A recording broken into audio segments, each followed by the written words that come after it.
間房就係咁樣啦。今次我哋有個 free upgrade 拖鞋咁樣啦，佢個夾萬，有呢度啲袋同埋拖鞋。OK， 咁呢度就係一個 mini bar 啦。嗱，有茶啦、咖啡咁樣。之後呢度就係雪櫃，就冇嘢嘅，你自己擺啦。OK， 佢 upgrade 咗間房俾我哋啦，好好。洗手間呢度就好簡單啦，毛巾咁樣，然之後呢度就係洗手間同埋 shower， 基本上，OK， 就係咁啦個洗手間，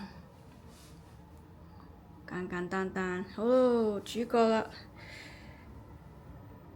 房間啦 ，OK。雙床啦，咁就有個電視，呢度可以擺你啲 luggage 個位。好啦，一路入，咁樣一路入啦。電視咁樣有張台仔啦，俾你可以坐低。垃圾桶，咁你可以做下嘢啦，寫下嘢。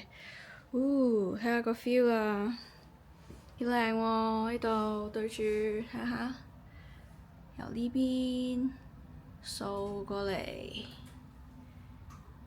咁樣一個 feel，俾咗個 upgrade 我哋，好好啊。OK， 咁呢度就有張凳啦，可以坐喺度讀下 relax 下咁樣啦。好啦，就係簡簡單單嘅一間房啦，咁樣啦。OK， 就係咁樣啦。好啦，我要準備出門口啦。